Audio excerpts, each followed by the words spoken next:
le regalé mi casa a mi hijo para que pudiera empezar su familia. Un mes después, cambió las cerraduras y me bloqueó del celular. Mamá, si quieres, puedes quedarte en el garaje. Gané Lotería Nacional el lunes. Me alegra tenerte aquí. Sigue mi historia hasta el final y comenta desde qué ciudad me estás viendo para saber hasta dónde ha llegado. Jamás imaginé estar sin hogar a los 64 años. Eso no es algo que uno planea ni se espera, mucho menos cuando es tu propio hijo quien te echa a la calle. Me llamo Carmen y hasta hace un mes era dueña de una pequeña casa de 3 recámaras en San Miguel del Río. No era lujosa, solo un hogar sencillo con paredes de un amarillo deslavado y un porche donde pasé infinidad de tardes viendo cómo cambiaba el vecindario durante 3 décadas. Pagué esa hipoteca trabajando dobles turnos en mi taller de costura, muchas veces cosiendo hasta que los dedos me sangraban, decidida a darle estabilidad a Julián después de que su padre nos dejara cuando él tenía solo 7 años. Todo cambió cuando Julián y su esposa Renata anunciaron que esperaban a su primer bebé. La alegría en los ojos de mi hijo hizo que se me hinchara el pecho de orgullo. Iba a ser abuela. Esa noche, mientras brindábamos con sidra espumosa, Julián comentó lo difícil que había sido encontrar una casa que se ajustara a su presupuesto y tuviera espacio para el bebé.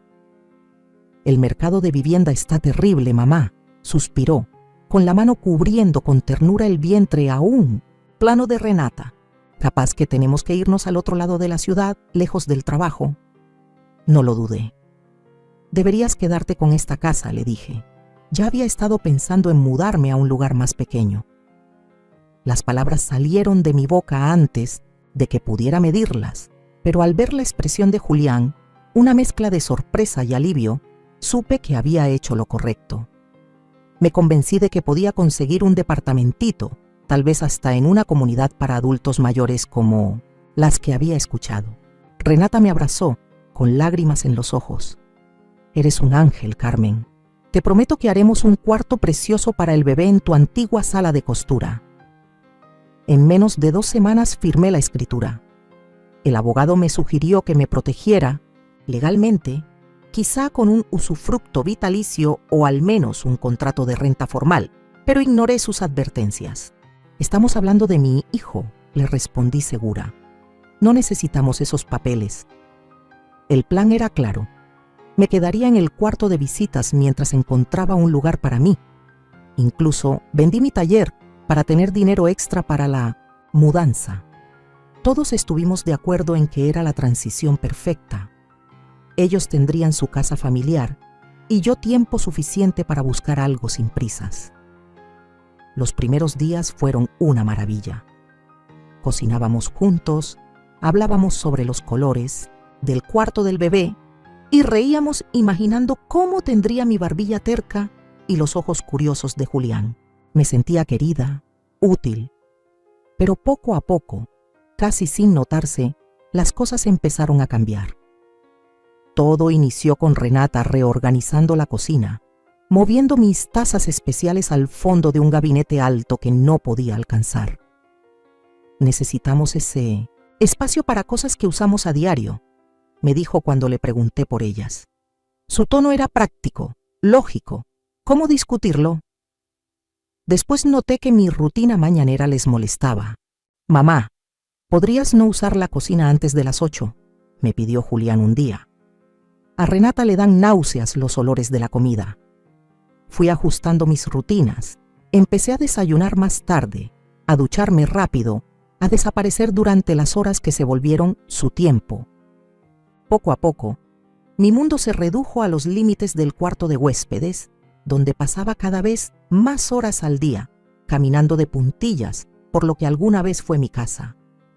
3 semanas después de haber firmado los papeles y entregado mi hogar, volví del súper y encontré a Renata moviendo cosas en el cuarto de huéspedes, mi habitación temporal. Espero que no te moleste, dijo sin levantar la vista mientras medía la ventana. Tal vez necesitemos este cuarto como una segunda nursery. Si tenemos otro bebé pronto, solo estoy planeando con anticipación. ¿Pero dónde voy a quedarme?, pregunté todavía con las bolsas en la mano. Se volteó hacia mí con una expresión que era una máscara cuidadosamente calculada de preocupación. Oh, ya veremos qué hacemos para entonces. Tal vez el sofá-cama. De todos modos, no es algo inmediato. Esa noche los escuché discutir en voz baja. «Lleva más tiempo del que acordamos», susurró Renata con tono afilado. «¿Acaso tiene algún plan para irse?» «¿Qué se supone que haga?», respondió Julián. «Ella nos dio la casa. No puedo simplemente echarla. Vas a ser papá. Tu prioridad debe ser nosotros, tu familia». El silencio que siguió me rompió algo por dentro. En la mente de Julián, yo ya no era familia. A la mañana siguiente compré un billete de lotería, algo que casi nunca hacía. Tal vez por desesperación o como una súplica muda al universo. Lo guardé en mi cartera y me olvidé de él, demasiado consumida por la tensión creciente en lo que alguna vez fue mi hogar. Esa tarde, mientras estaba sola en el cuarto de huéspedes mirando anuncios de renta que no podía pagar, escuché un golpe en la puerta. Julián entró sin esperar mi permiso. «Mamá», empezó, con una calma que me heló. «Renata y yo hemos estado hablando». El corazón se me hundió al reconocer esa expresión en su rostro, la misma que ponía de adolescente cuando iba a dar malas noticias. Hay ciertos instintos maternales que nunca se apagan. «Necesitamos poner algunos límites», continuó. Esto se suponía que era algo temporal. Sentí cómo el suelo se desvanecía bajo mis pies mientras Julián hablaba. Sus palabras cortaban, más que cualquier cuchillo. «Renata necesita espacio. Su doctora dice que el estrés no le hace bien al bebé. Y tener a otra persona en la casa está generando una presión que ella no necesita ahora». «¿Otra persona?», repetí, apenas susurrando. «Soy tu madre, Julián». No quiso mirarme a los ojos. «Sabes a lo que me refiero, mamá. Es solo que necesitamos nuestro propio espacio para convertirnos en padres, para crear nuestras propias tradiciones familiares». Asentí de forma mecánica, con las lágrimas al borde de caer. «Entiendo. Me pondré más intensa con la búsqueda de departamentos. Tal vez encuentre algo antes de que acabe el mes». Julián se movió incómodo. «En realidad, los papás de Renata vienen el próximo fin de semana para ayudar con el cuarto del bebé. Esperábamos que pudieras encontrar algo antes». Me temblaban las manos mientras la realidad me caía encima. «¿Antes? ¿En unos días?» «Sé que es repentino», dijo, al fin mirándome con lo que parecía un remordimiento genuino, «pero necesitamos comenzar de nuevo». Respiré hondo tratando de no quebrarme. «Necesito un poco de tiempo, Julián. Solo 1 o 2 semanas. Vendí mi tienda. Todo lo que tenía lo puse en esta casa. Ahora tu casa». Él se levantó de golpe. «Hablaré con Renata. Veré si podemos arreglar algo». Pero su tono dejaba claro que no había espacio para negociar. Esa noche casi no dormí. ¿Cómo llegamos a esto? Dediqué mi vida entera a darle a mi hijo todo lo que pude. Trabajé hasta dejarme la piel para que nunca le faltara nada. Y ahora, a los 64 años, me estaban echando como si fuera un electrodoméstico viejo. Todavía servía, pero ya no me querían. A la mañana siguiente fui al banco, esperando tener lo suficiente para el depósito de un departamentito. Pero los números no daban esperanza. Caminando de regreso por una calle que ya no sentía mía, recordé el boleto de lotería. Pues, ni modo, voy a checarlo, pensé, y me detuve en una tiendita. Le pasé el boleto al cajero, un chavo de mirada amable que lo escaneó sin mucha prisa. «¿Eh?», dijo, levantando las cejas sorprendido. «Debería guardar esto, señora. Tiene que ir a reclamarlo directamente en la oficina de Lotería Nacional». Se me detuvo el corazón. «Como dice, ganó algo grande. No puedo decirle cuánto, pero es más de lo que podemos pagar aquí». Salí de la tienda tambaleándome con el boleto bien apretado en la mano. ¿Será posible? La suerte me estaba encontrando justo cuando más la necesitaba. Al volver a la casa, algo se sentía distinto. el aire pesaba, lleno de silencios tensos. Renata me esperaba en la sala, con los brazos cruzados sobre su vientre. «Tenemos que hablar», dijo con voz helada. Durante los siguientes 15 minutos, me explicó cómo mi presencia la incomodaba, que necesitaba hacer su nido sin sentirse observada, que Julián estaba abrumado intentando manejar las emociones de todos. Ni una sola vez mencionó que esta había sido mi casa durante 3 décadas, ni que no tenía a dónde ir. «Creemos que lo mejor sería que busque otro lugar de inmediato», concluyó. «Julián es demasiado blando para decirlo, pero esto no funciona». Me quedé inmóvil, con el boleto de lotería ardiendo dentro del bolso. «Necesito unos días», supliqué. «Solo hasta el fin de semana». Sus ojos se entrecerraron. «Está bien, pero no más». Los siguientes 2 días fueron un torbellino de llamadas a departamentos que no podía pagar y a viejos amigos que no tenían espacio. Escondí el boleto de lotería. Lo metí en una ranura que corté en el forro de mi bolso, con miedo de contarle a alguien hasta estar segura de lo que había ganado. El jueves fui al doctor por mi artritis. Al volver a la casa, el corazón se me paralizó. Mis cosas, álbumes de fotos, ropa, mi máquina de coser, estaban amontonadas sin cuidado en el garage. Julián estaba en la entrada, con las llaves en la mano, y en su cara se mezclaban la vergüenza y la firmeza. «¿Qué está pasando?», pregunté, aunque ya sabía la respuesta. «Renata tuvo un ataque de ansiedad esta mañana», dijo sin emoción. «El doctor dijo que necesita tranquilidad total». «¿Así que me vas a mandar al garage?». La voz se me quebró al ver las cajas. «Es solo por un tiempo. Mamá», dijo sin mirarme a los ojos. «Solo mientras encuentras dónde quedarte». Pusimos el catre de campamento viejo y un calentador. Hizo una pausa. «Tienes el control del portón. Puedes entrar y salir sin molestarnos». «Julián», susurré, «soy tu madre. Yo te cambié los pañales. Trabajé en 2 chambas para que pudieras ir a la universidad. ¿Cómo puedes hacerme esto?». Algo en su cara se endureció. «Ahora tengo que pensar en mi hijo, mamá, en mi familia». Esas palabras me atravesaron el alma.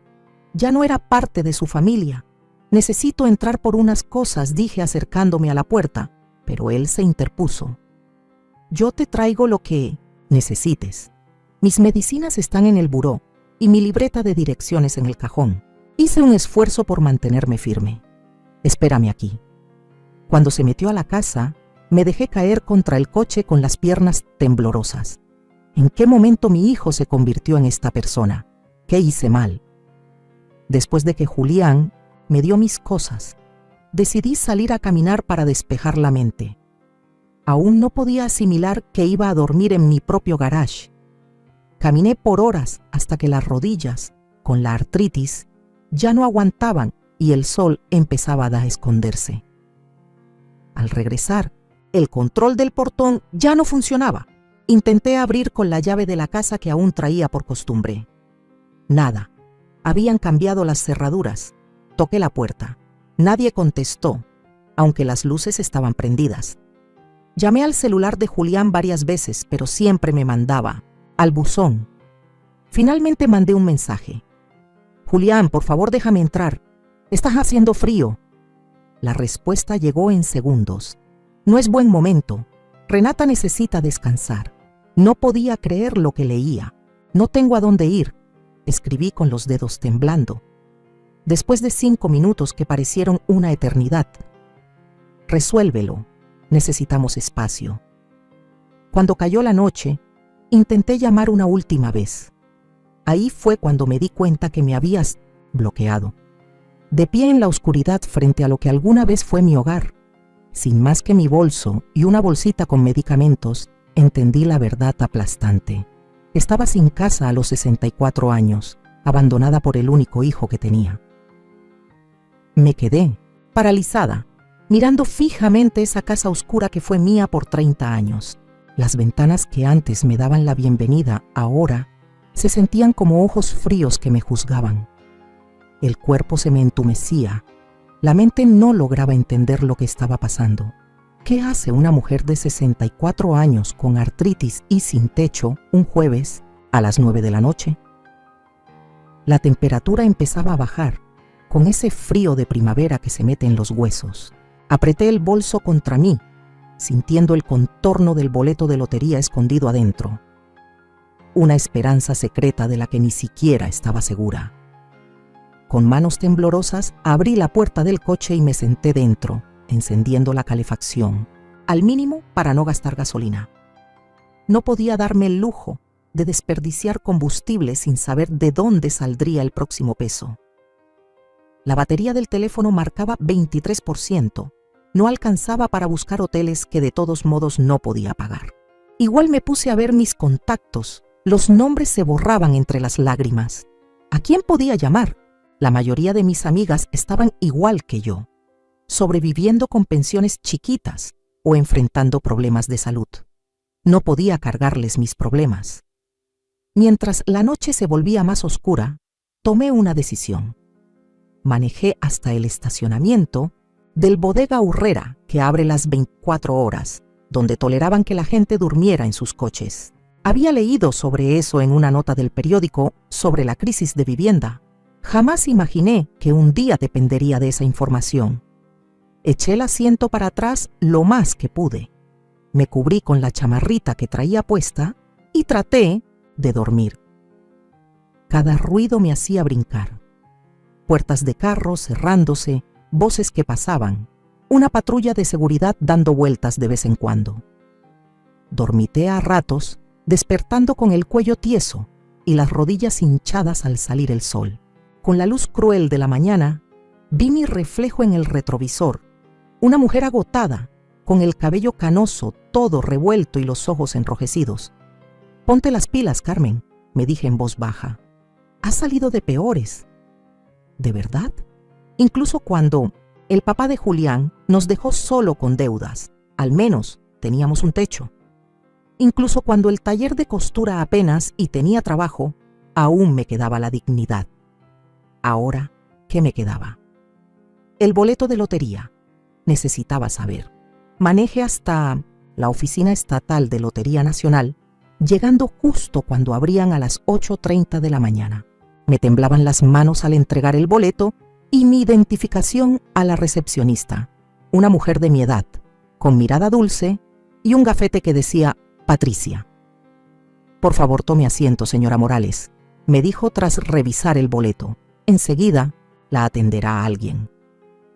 20 minutos después, me hicieron pasar a una oficinita donde un señor de traje impecable se presentó como el señor Héctor, encargado de reclamaciones. «Señora Morales», comenzó con voz formal pero amable. «Me complace informarle que ha ganado un premio bastante considerable». Me deslizó una hoja por el escritorio. «Después de impuestos, esto es lo que recibirá». Me quedé viendo la cifra convencida de que leía mal. 2.47 en 91, casi 3 millones de dólares. Esto es... No pude terminar la frase. «Sí, señora, usted es nuestra nueva millonaria». Sonrió mientras me explicaba las opciones de pago, suma global o anualidades, impuestos, servicios de asesoría financiera. Pero apenas si lo escuchaba. Solo pensaba: ayer mi hijo me echó a la calle y hoy tengo suficiente dinero para comprar 10 casas mejores que la que le di. La ironía me caló hondo. Tras llenar los papeles necesarios, el señor Héctor me dijo que el proceso tomaría unas 2 semanas antes de transferir los fondos. Mientras tanto me recomendó: le sugiero mantener esta información en privado y buscar un asesor financiero. Asentí, todavía atontada, y salí al sol de la mañana con nada más que un recibo de reclamo y la promesa de una fortuna que aún me parecía de mentira. Pero la riqueza no significaba nada si no tenía dónde dormir esa noche. Con la batería del celular a punto de morir, manejé hasta una fondita que había visto antes. Pedí el café más barato del menú y pregunté si podía cargar mi teléfono. La mesera, con un gafete que decía Patty, me sonrió con compasión al verme toda desarreglada. «¿Noche pesada?», preguntó mientras me traía una cafetera entera en lugar de una simple taza. Algo en su gesto amable rompió el muro que había estado levantando por dentro. Antes de poder detenerme, las lágrimas ya me corrían por las mejillas. «Ay, reina», dijo Patty, sentándose frente a mí en la cabina. «Lo que sea que esté pasando, vas a estar bien». Y así, frente a esta desconocida de ojos compasivos, solté mi historia. Cómo le entregué mi casa a Julián, cómo terminé relegada al garaje, cómo me dejó afuera y me bloqueó mi propio hijo. Me guardé lo del premio de lotería. Mejor así, con lo vulnerable que estaba. «Pobrecita», murmuró Patty cuando terminé. «¿No tienes a dónde ir?». Negué con la cabeza, avergonzada, por lo indefensa que me sentía. «Déjame hacer una llamada», dijo mientras se levantaba. «Conozco a alguien que tal vez pueda ayudarte». 20 minutos después, mientras apuraba mi segunda taza de café, se abrió la puerta del diner y entró una mujer alta, de cabello negro con mechones plateados, escaneando el lugar. «Allí», dijo Patty, señalándome discretamente. La mujer caminó directo hacia mi mesa, sus ojos analizándome sin juicio. «Soy Lupita», dijo al extenderme la mano. «Patty me contó que necesitas un lugar para quedarte». Le estreché la mano, notando los callos que hablaban de una vida de trabajo duro. «Carmen Morales», respondí con una voz más firme de lo que esperaba. «Y sí, estoy atravesando una situación complicada». Lupita asintió, sentándose frente a mí. Patty me explicó algo. «Tengo una casa de huéspedes chiquita en la calle Jacarandas. Nada lujoso, pero limpia y segura. Hay un cuarto vacío desde hace unas semanas. Es tuyo si lo quieres». Mi orgullo quería decir que no, fingir que podía arreglármela sola. Pero la parte sensata, la que pasó la noche en el estacionamiento de un bodega aurrera, sabía mejor. «No tengo mucho dinero ahora», confesé, «pero en un par de semanas debería recibir algo. Podría pagarte entonces». Lupita me miró por un momento. «Mira», dijo al fin, «el cuarto necesita cortinas nuevas y las colchas ya piden una manita de gato. Noté tus manos. Tienen pinta de costurera. Me ayudas con eso y quedamos tablas hasta que llegue tu dinero». Sentí una oleada de alivio cálido. «Fui modista por 30 años», dije, sintiendo un destello de mi antigua seguridad. «Con eso sí puedo ayudarte». Lupita sonrió, una sonrisa auténtica que le iluminó los ojos. «Entonces parece que tenemos trato». La casa de huéspedes de Lupita era una construcción victoriana, grande, con pintura azul deslavada y un porche amplio lleno de sillas mecedoras desparejadas. No era elegante, pero tenía ese encanto acogedor que me recordaba la casa de mi abuela en la infancia. «Esta es la sala común», explicó Lupita al entrar en una sala espaciosa con muebles ya gastados. «La cocina está allá. Cada quien tiene su repisa marcada en el refri. El desayuno es compartido si quieres unirte, pero no es obligatorio». Me llevó arriba a un cuarto chiquito pero ordenado, con una cama individual, un tocador y una ventana que daba al jardín trasero. El baño es compartido. Con otra inquilina, la señora Henderson. Tiene 72 y no hace ruido ni al respirar. Báñate antes de las 7 o después de las 9 para no cruzarse. Lupita me dio una llave. La lavandería está en el sótano, $1 por carga. ¿Dudas? Negué con la cabeza, abrumada por su amabilidad directa. Bien, ponte cómoda. La cena es a las 6 si quieres acompañarnos. Se dio la vuelta para irse, pero se detuvo. Y Carmen, lo que pasó con tu hijo, eso es su error, no el tuyo. Cuando se fue, me senté en la orilla de la cama, dándome un momento para asimilar todo. En 24 horas, pasé de estar en la calle a tener techo, de la desesperación a convertirme en millonaria, una millonaria secreta viviendo en una casa de huéspedes. La vida tenía un sentido del humor muy peculiar. Esa primera tarde la pasé ayudando a Lupita a remendar colchas. agradecida por el consuelo familiar de la aguja y el hilo entre mis dedos. ¿Noche pesada?, preguntó, acercándome una cafetera entera en lugar de solo una taza. Algo en su gesto de ternura rompió el muro que había construido dentro de mí. Antes de darme cuenta, las lágrimas ya me corrían por la cara. «Ay, mi ciela», dijo Patty, sentándose frente a mí en la cabina. «Sea lo que sea, todo va a estar bien». Y así, con esa desconocida de ojos buenos, le conté mi historia. Cómo le entregué mi casa a Julián, cómo terminé relegada al garage, cómo mi propio hijo me cerró la puerta y me bloqueó. Guardé lo de Lotería Nacional para mí. Me pareció lo más sensato en mi situación tan frágil. «Pobre de ti», murmuró Patty cuando terminé. «¿Tienes a dónde ir?». Negué con la cabeza, sintiéndome expuesta. «Déjame hacer una llamada», dijo mientras se levantaba. «Conozco a alguien que quizá pueda ayudarte». 20 minutos después, mientras terminaba mi segunda taza de café, la puerta del diner se abrió y una mujer alta, de cabello negro con mechones plateados, entró buscando con la mirada. La habitación entera, antes de que Patty apuntara discretamente hacia mí, se acercó con paso firme. Sus ojos me evaluaban sin juzgar. «Soy Lupita», dijo al extenderme la mano. «Patty me dijo que necesitas un lugar donde quedarte». Le tomé la mano, notando los callos que hablaban de años de trabajo duro. «Carmen Morales», respondí, con una voz más firme de lo que esperaba.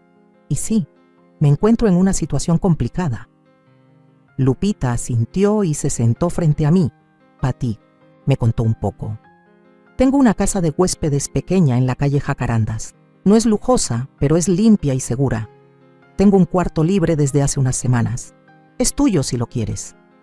Mi orgullo quería rechazar, insistir en que podía salir adelante sola. Pero la parte práctica de mí, la que había dormido en el estacionamiento de un bodega Aurrera, sabía mejor. «No tengo mucho dinero ahora», confesé, «pero espero recibir algo en un par de semanas. Podría pagarte entonces». Lupita me observó unos segundos. «Mira», dijo al fin, «el cuarto necesita cortinas nuevas y las colchas están rotas. Me fijé en tus manos. Tienes manos de costurera. Si me ayudas con eso, lo damos por pagado hasta que te llegue tu dinero». El alivio me envolvió como un abrazo cálido. «Fui modista por 30 años», dije, sintiendo un poco de la confianza que creí perdida. «Claro que puedo ayudarte con eso». Lupita sonrió, una sonrisa sincera, de esas que llegan hasta los ojos. «Entonces, parece que tenemos trato». La casa de huéspedes de Lupita era una casa victoriana grande, con pintura azul ya deslavada y un porche amplio lleno de mecedoras desparejadas. No era elegante, pero tenía una calidez que me recordó a la casa de mi abuela cuando era niña. «Esta es el área común», explicó Lupita al entrar a una sala espaciosa con muebles gastados pero acogedores. «La cocina está por allá. Cada quien tiene su estante en el refri con su nombre. El desayuno es compartido si quieres unirte, pero no es obligatorio. Subimos a un cuarto pequeño, pero ordenado con una cama individual, una cómoda y una ventana con vista al jardín trasero. El baño se comparte con otra inquilina, la señora Henderson. Tiene 72 años y ni ruido hace. Báñate antes de las 7 a.m. o después de las 9 para no cruzarse». Lupita me dio una llave. «La lavandería está en el sótano, $1 por carga. ¿Tienes alguna duda?». Negué, abrumada por su forma directa y generosa de ayudar. «Bien, ponte cómoda. La cena es a las 6 si te quieres unir». Se dio la vuelta para irse, pero se detuvo. «Y Carmen, lo que pasó con tu hijo, ese es su error, no tuyo». Cuando se fue, me senté al borde de la cama, dándome un momento para digerirlo todo. En 24 horas, pasé de no tener techo a tener refugio, de estar desesperada a convertirme en millonaria, una millonaria secreta viviendo en una casa de huéspedes. La vida tenía un sentido del humor muy peculiar. Esa primera tarde, la pasé ayudando a Lupita a remendar colchas, agradecida por la reconfortante familiaridad de la aguja y el hilo entre mis manos. El trabajo mantenía mi mente ocupada, evitando que me consumiera la traición de Julián. Los otros inquilinos, 3 señoras mayores y un hombre de mediana edad, eran amables, pero discretos, sin hacer preguntas incómodas durante la cena. Esa noche dormí mejor de lo que esperaba, el cansancio venciendo la ansiedad. A la mañana siguiente, agendé una cita con un asesor financiero recomendado por la Oficina de Lotería Nacional y empecé a buscar departamentos accesibles por internet usando la computadora compartida del lugar. Tenía que manejar bien esa ganancia inesperada, tomando decisiones con la cabeza y no con el corazón que todavía dolía. Al tercer día, mientras medía tela para unas cortinas nuevas en la sala común, recibí un mensaje de un número desconocido. «Mamá, soy Julián. Estoy usando el celular de Renata. Necesitamos hablar.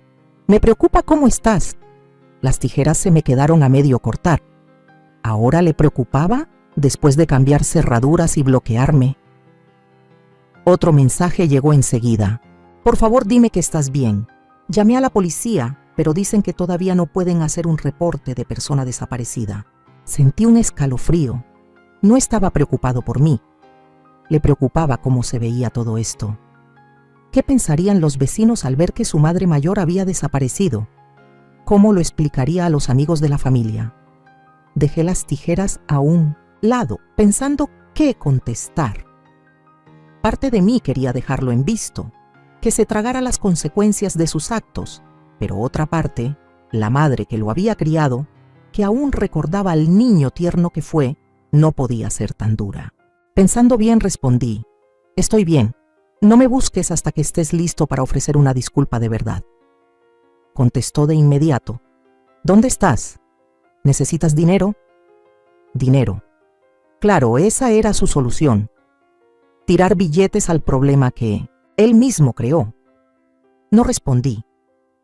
10 minutos después, otro mensaje. «Mamá, por favor. Renata se siente fatal. Los dos nos sentimos así. Vuelve a casa y lo hablamos». Casa. Esa palabra dolió. Esa ya no era mi casa. Él se encargó de dejarlo claro. Escribí simplemente no. Lupita me encontró 1 hora después, aún sentada con la tela a medio cortar en las piernas mirando el celular. «¿Problemas?», preguntó sentándose frente a mí. Dudé. Luego le mostré los mensajes. Los leyó en silencio, el rostro poniéndose serio. «Hombres», dijo al fin, devolviéndome el teléfono. «La riegan feo y luego esperan perdón con la primera. Disculpa barata». Me miró directo. «¿Y tú qué vas a hacer?» «Nada», respondí con firmeza. «Al menos por ahora.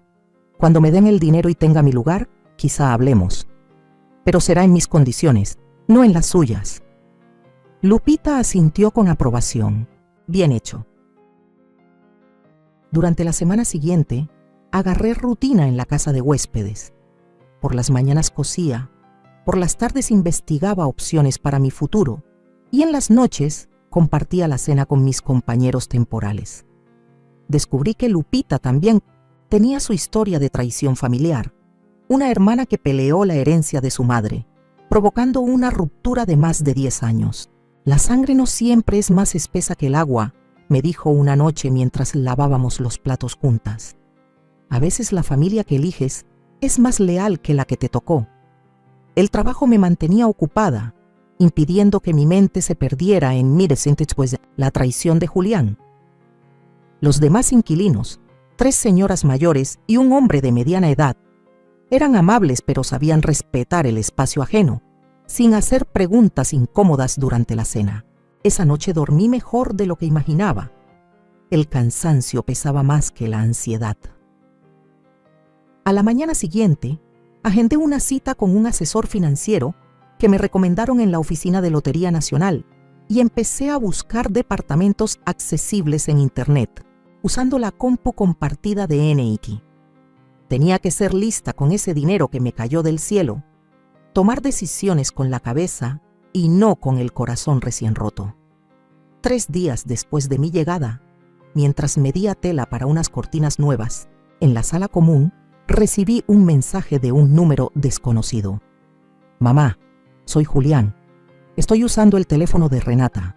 Tenemos que hablar. Estoy preocupado por ti. Se me congelaron las manos en pleno corte. Ahora le preocupaba mi bienestar, después de haber cambiado las cerraduras y bloquearme el número. Otro mensaje llegó enseguida. Por favor, dime que estás bien. Llamé a la policía, pero aún no quieren levantar un reporte de persona desaparecida. Un escalofrío me recorrió. No le preocupaba cómo estaba yo. Le preocupaba lo que iban a pensar los demás. ¿Qué dirían los vecinos al saber que la mamá del muchacho había desaparecido? ¿Cómo lo explicaría a los conocidos de la familia? Dejé las tijeras a un lado, pensando qué contestar. Parte de mí quería ignorarlo por completo, dejarlo con el remordimiento de sus actos, pero otra parte, la madre que lo había criado, que aún recordaba al niño tierno que fue, no podía ser tan cruel. Después de pensarlo bien, le respondí: estoy bien, no me busques hasta que estés listo para pedir perdón como se debe. Contestó al instante: ¿dónde te estás quedando? ¿Necesitas dinero? Dinero, claro, esa sería su solución, lanzar billetes al problema que él mismo causó. No contesté. 10 minutos después, otro mensaje. Mamá, por favor. Renata se siente fatal. Los dos nos sentimos así. Regresa a casa y podemos arreglar esto. Casa, esa palabra dolía. Esa ya no era mi casa. Él lo había dejado clarísimo. Tecleé simplemente: ¿no? Lupita me encontró una hora después, aún sentada con la tela, a medio cortar sobre las piernas, mirando el teléfono. ¿Problemas?, preguntó sentándose frente a mí. Dudé, pero luego le mostré los mensajes. Los leyó sin decir palabra. Su expresión se endureció.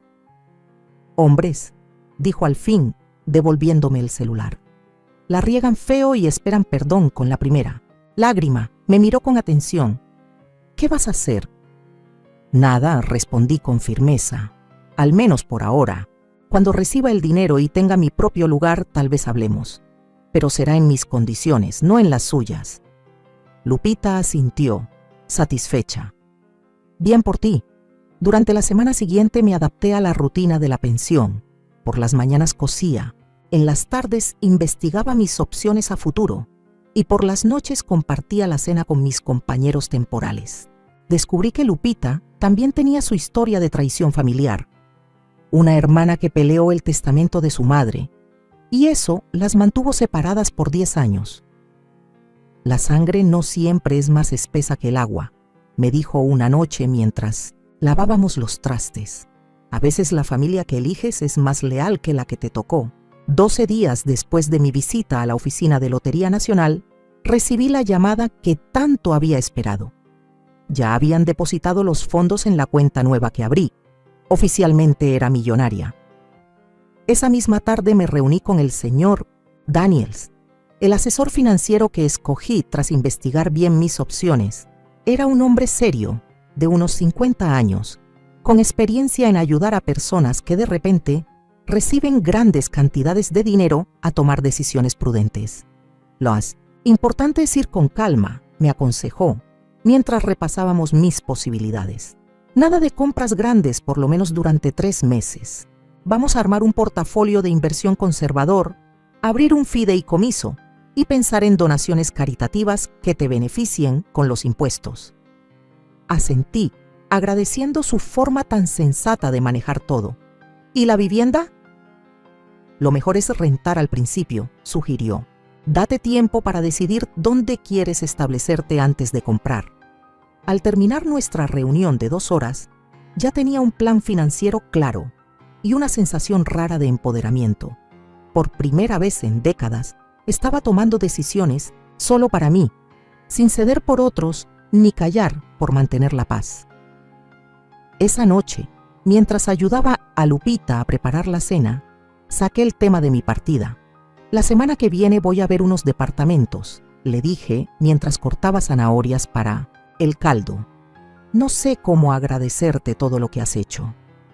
Lupita hizo un gesto con la mano restándole importancia. Ha sido un gusto tenerte aquí. y tus costuras me ahorraron un dineral, pero me alegra que estés saliendo adelante. Revolvía la olla con calma. ¿Vas a contactar a tu hijo cuando te establezcas? Suspiré, dejando el cuchillo a un lado. No lo sé. Una parte de mí quiere llegar en un coche de lujo, enseñarle el estado de cuenta y ver su cara al entender lo que perdió. Me dio pena decirlo en voz alta, pero eso es el dolor hablando. Lupita asintió con comprensión. Las fantasías de venganza son normales. Actuar sobre ellas casi nunca trae alivio. La verdad, confesé, es que sigo siendo su madre. Lo sigo queriendo a pesar de todo. Pero no puedo volver a como eran las cosas antes. Necesito descubrir quién soy ahora. Carmen, la persona, no solo la mamá de Julián ni la mujer que entregó su casa. Eso, dijo Lupita con aprobación. Suena a que estás empezando a entender. 2 días después, Julián intensificó sus intentos de contactarme. Se presentó en la pensión, de alguna manera averiguó dónde estaba. Seguramente a través de algún conocido a quien yo había actualizado sobre mi paradero. Estaba en la cocina ayudando a la señora Henderson a alcanzar algo de una repisa alta cuando Lupita apareció en la puerta, con el rostro tenso. Carmen, dijo en voz baja, tu hijo está en la entrada. Sentí cómo el corazón se me apretaba con fuerza en el pecho. ¿Le dijiste que estoy aquí? Le dije que necesitaba confirmar si querías recibir visitas. Los ojos de Lupita eran firmes. Tú decides. Si no estás lista, puedo pedirle que se vaya. La señora Henderson me apretó el brazo con dulzura.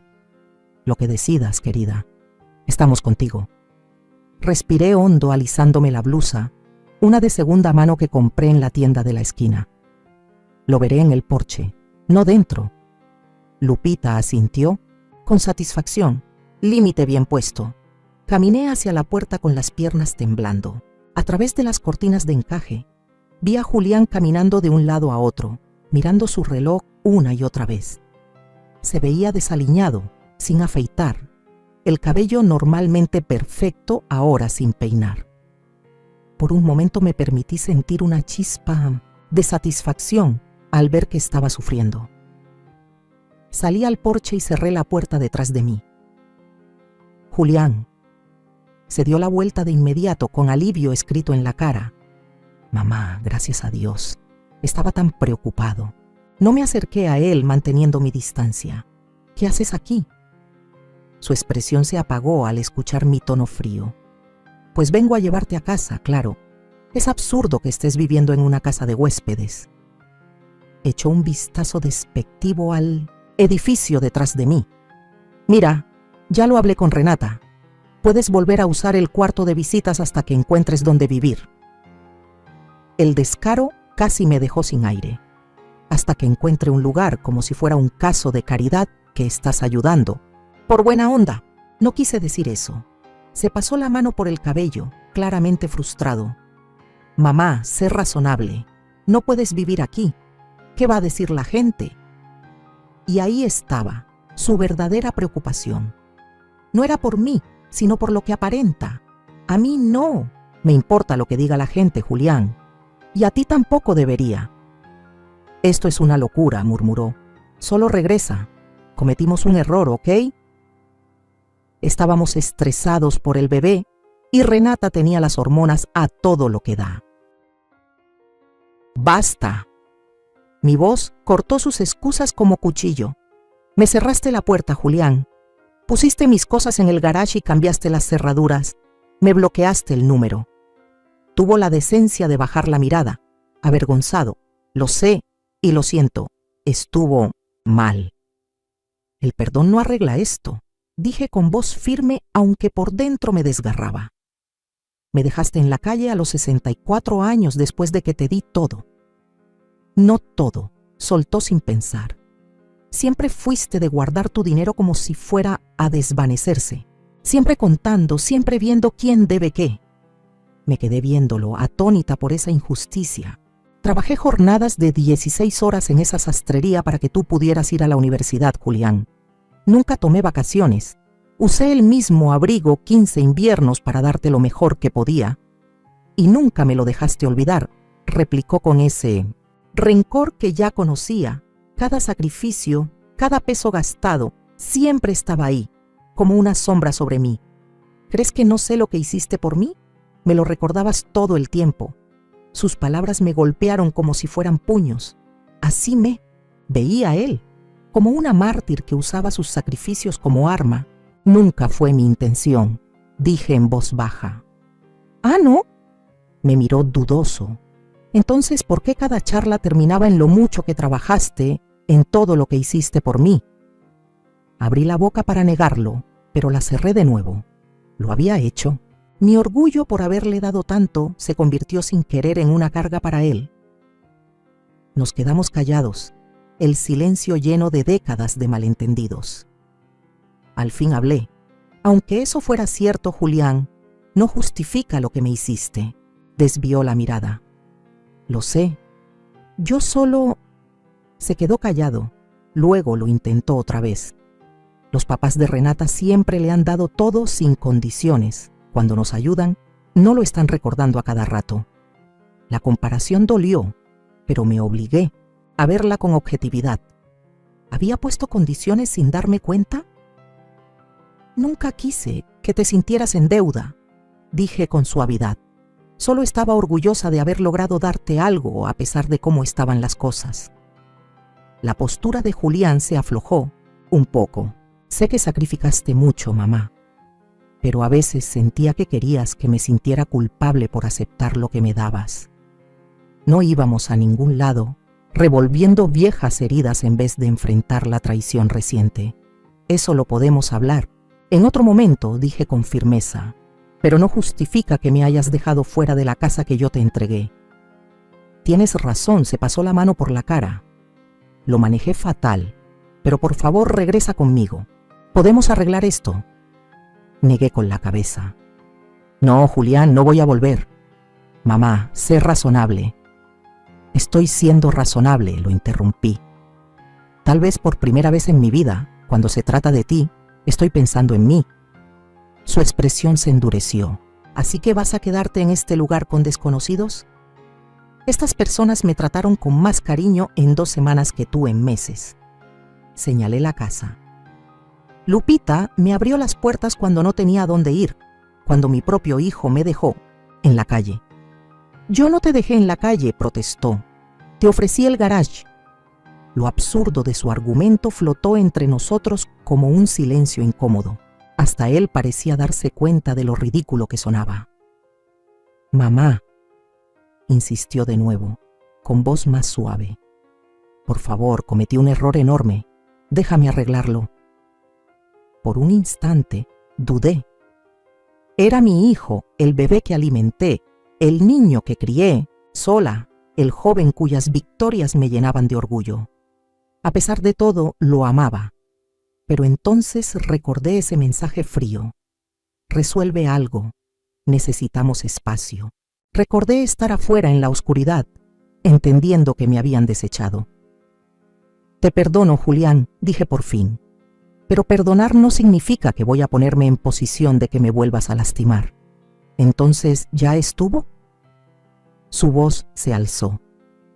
Un error y ya me sacaste de tu vida. No dije que te saqué de mi vida. Dije que no voy a regresar a esa casa. ¿Y entonces qué vas a hacer? Hizo un gesto desdeñoso hacia la casa de huéspedes. No puedes quedarte aquí para siempre. Sonreí por primera vez desde que llegó. Ya tengo planes. ¿Qué planes? Mamá, sé realista. Tus ahorros no van a durar mucho y ya vendiste tu negocio. Pensé en contarle lo de Lotería Nacional, en ver su cara cuando se diera cuenta de lo que había perdido. Pero recordé las palabras de Eneidi. Las fantasías de venganza son normales. Actuar sobre ellas casi nunca trae satisfacción. Estaré bien, dije en su lugar, soy más capaz de lo que crees. Me observó largo rato, como si notara algo distinto en mí. Una confianza nueva, tal vez. Esto no es como tú, dijo al fin. Siempre has puesto a la familia primero. Y lo sigo haciendo, respondí. Pero ahora entiendo que yo también soy parte de esa familia. Mis necesidades también importan. 3 semanas después de esa conversación con Julián en el porche de NIKI, estaba en la sala de mi nueva casa, sin poder creer que era mía. La casita de 2 recámaras tenía una ventana tipo bahía con vista a un pequeño jardín, pisos de madera que brillaban con la luz de la mañana y, lo más importante, una escritura. Con solo mi nombre, el señor Daniels, mi asesor financiero, me ayudó a hacer una compra sensata. Nada exagerado, pero mucho más bonito que cualquier lugar donde hubiera vivido antes. Pagué de contado, invertí la mayor parte de las ganancias con cabeza fría y aparté dinero para arreglos y para una mensualidad cómoda. Lupita me ayudó a mudarme y me trajo de regalo unas cortinas hechas por ella para la cocina. «Es perfecto para ti», dijo mientras miraba todo con aprobación. «Pequeño para manejarlo bien, pero con espacio para tu taller de costura». Decidí volver a la sastrería, no como negocio esta vez, sino como un proyecto que me llena el alma. «Tienes razón», se pasó la mano por la cara. «Lo manejé de la peor manera, pero por favor, vuelve conmigo. Podemos resolverlo». Negué con la cabeza. «No, Julián, no voy a regresar». «Mamá, sé razonable». «Estoy siendo razonable», lo interrumpí. «Tal vez, por primera vez en mi vida contigo, estoy pensando en lo que yo necesito». Su rostro se endureció. «¿Así que te vas a quedar en este lugar con desconocidos? Estas personas me dieron más cariño en 2 semanas que tú en meses». Señalé la casa. Lupita me abrió la puerta cuando no tenía dónde caerme muerta, cuando mi propio hijo me dejó en la calle. «Yo no te dejé en la calle», protestó. «Te ofrecí el garage». El absurdo de sus palabras quedó flotando entre los dos. Incluso él pareció darse cuenta de lo ridículo que sonaba. Mamá volvió a intentar, esta vez con voz más suave. «Por favor, cometí un error terrible, déjame enmendarlo». Por un momento dudé. Era mi hijo, el bebé al que alimenté, el niño que crié sola, el joven que tantas veces me llenó de orgullo. A pesar de todo, lo quería. Pero entonces recordé ese mensaje frío. «Resuelve algo. Necesitamos espacio». Recordé estar afuera en la oscuridad, entendiendo que me habían desechado. «Te perdono, Julián», dije al fin, «pero perdonar no significa que voy a ponerme en posición de que me lastimes otra vez». «¿Y ya? ¿Un solo error y me borras de tu vida?» «No dije que te borraba, dije que no voy a volver a esa casa». «¿Y entonces, a dónde vas a ir?», señaló la casa de huéspedes con desdén. «No puedes quedarte aquí para siempre». Sonreí por primera vez desde que llegó. «Tengo planes». «¿Qué planes?» «Mamá, sé realista. Tus ahorros no te van a durar y ya vendiste tu negocio». Pensé en contarle lo de Lotería Nacional, en ver su cara cambiar al entender lo que había perdido. Pero recordé las palabras de NIKI. Las fantasías de venganza son normales. Actuar sobre ellas rara vez da satisfacción. «Estaré bien», dije en su lugar. «Soy más capaz de lo que crees». Me observó por un buen rato, notando tal vez algo nuevo en mí.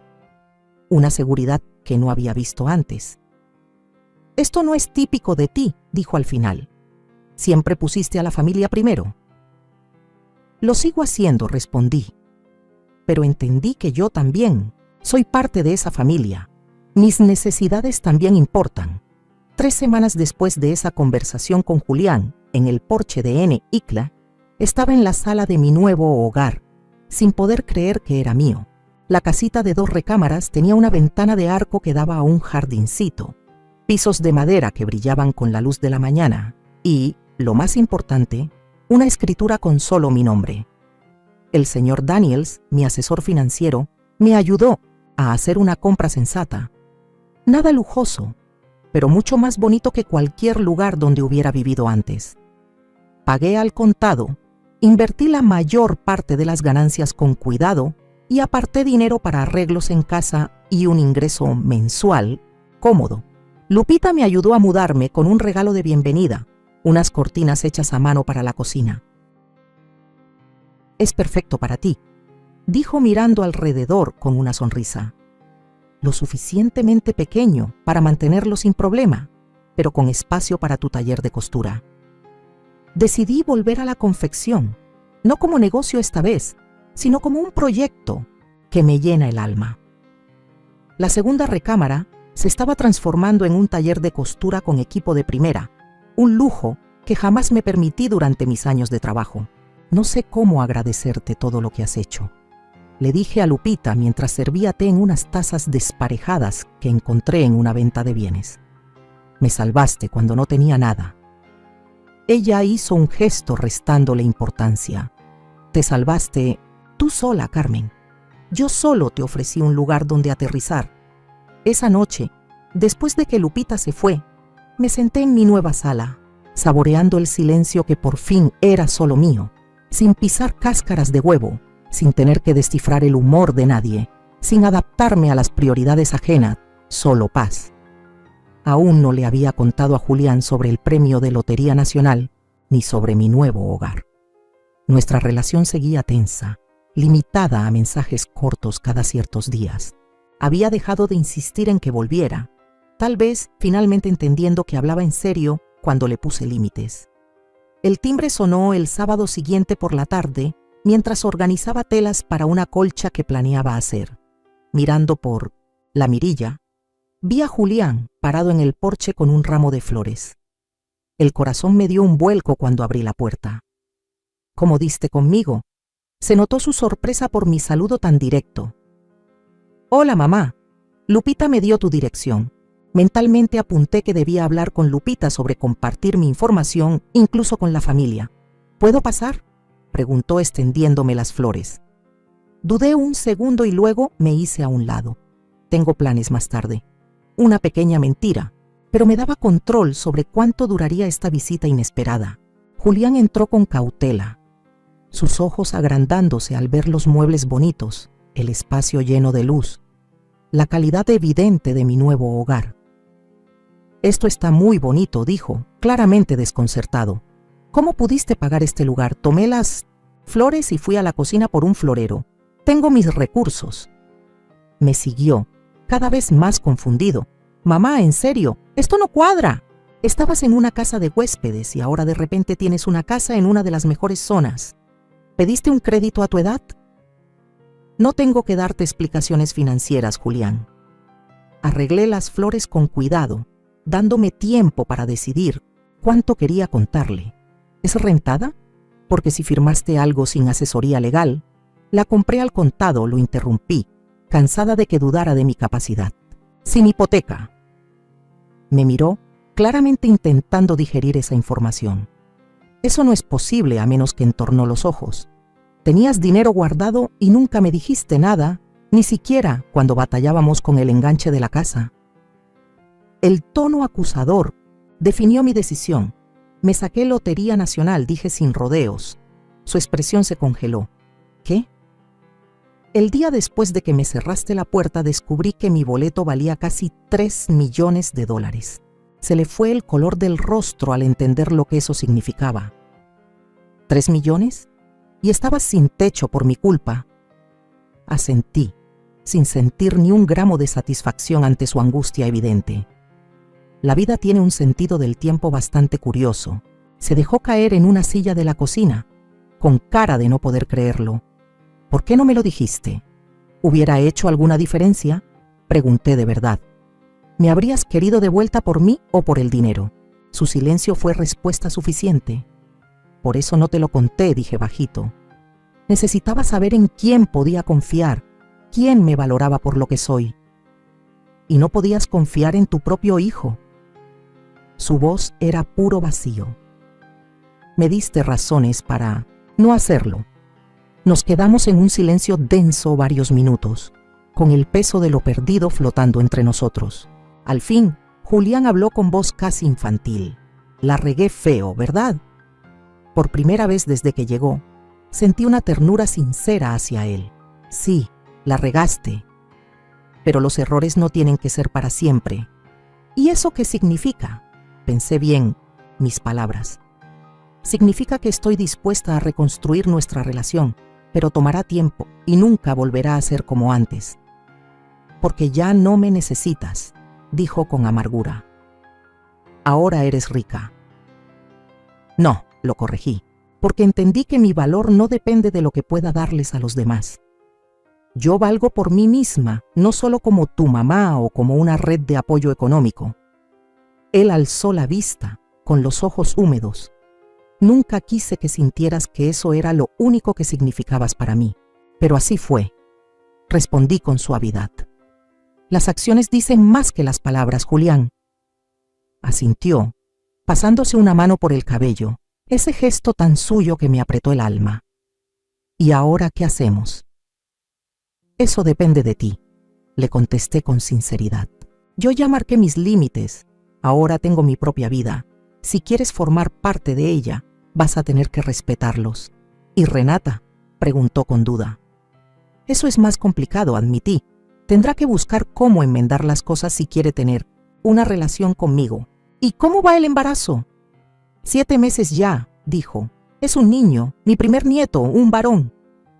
A pesar de todo, sentí un cosquilleo de alegría al imaginarlo. Espero que me permitas conocerlo cuando nazca, dije. Claro que sí, respondió rápido Julián. Eres su abuela. Asentí, agradeciendo ese reconocimiento. Pero no voy a cuidar al niño en esa casa. Él se encogió un poco, pero no discutió. Justo, 1 hora después, cuando se iba, Julián se detuvo en la puerta. Mamá, lo siento, de verdad, lo sé, respondí. Y era cierto. Mi hijo no era malintencionado, solo inmaduro y fácil de influenciar. Lo iremos resolviendo poco a poco, día tras día. Cuando se fue, me senté en mi sillón favorito junto a la ventana, mirando cómo el atardecer pintaba el cielo de rosa y dorado. Hace 6 semanas estaba parada afuera de la casa que entregué, sin techo y con el corazón roto. Ahora estaba en mi propio hogar, con estabilidad económica y entendiendo por fin mi verdadero valor. Ganar Lotería Nacional sin duda cambió mi situación, pero el cambio más profundo fue por dentro. Aprendí a valorarme, a marcar límites, a construir una vida centrada en lo que yo necesito, no en lo que otros esperan de mí. Mi celular vibró con un mensaje de Lupita. ¿Cómo te fue con Julián? Sonreí, agradecida por su interés. Mejor de lo que imaginaba. Pasito a pasito, respondió enseguida. Acuérdate que perdonar es un regalo que te das a ti, no a ellos. Sabia Lupita. Ya no era solo una casera temporal. Se había convertido en una amiga de verdad, alguien que me vio en 1060 el suelo y me ayudó a encontrar mi fuerza. Dejé el celular a un lado y tomé los retazos de colcha que había estado organizando antes. Con manos firmes empecé a unirlos, creando algo nuevo y hermoso a partir de pedazos sueltos, justo como lo estaba haciendo con mi vida. Mañana comenzaría a hacer voluntariado en el Centro de Adultos Mayores del centro, compartiendo mis habilidades de costura. El mes que viene pienso inscribirme en una clase de cocina que siempre me había llamado la atención. Y en otoño, tal vez por fin haga ese viaje al Gran Cañón que llevo décadas soñando. Por primera vez en mi vida, mi futuro era completamente mío para moldear, sin expectativas ajenas, sin buscar la aprobación de nadie, sin anteponer necesidades que no fueran las mías. Julián seguiría siendo parte de mi vida. Era mi hijo al fin, y pronto tendría un nieto a quien amar, pero nuestra relación sería más sana ahora, basada en respeto mutuo, no en sacrificios ni deberes. Y en cuanto a Renata, el tiempo dirá. Tal vez la maternidad le ablande el corazón, tal vez no. De cualquier forma, ya no necesito su aceptación ni su aprobación. Soy Carmen Morales, madre, futura abuela, costurera, ganadora de lotería. Pero lo más importante, por fin soy realmente yo misma. Mientras la luz del día se desvanecía tras mi ventana y seguía cosiendo, el corazón me latía lleno de esa certeza. A veces el final de una historia no es más que el comienzo de una mucho mejor. Ahora tengo curiosidad por ti, que estás escuchando mi historia. ¿Qué harías tú si estuvieras en mi lugar? ¿Te ha pasado algo parecido? Déjalo en los comentarios. Y mientras tanto, me despido. En la pantalla final, te dejo 2 historias, más que son favoritas del canal y que seguro te van a sorprender.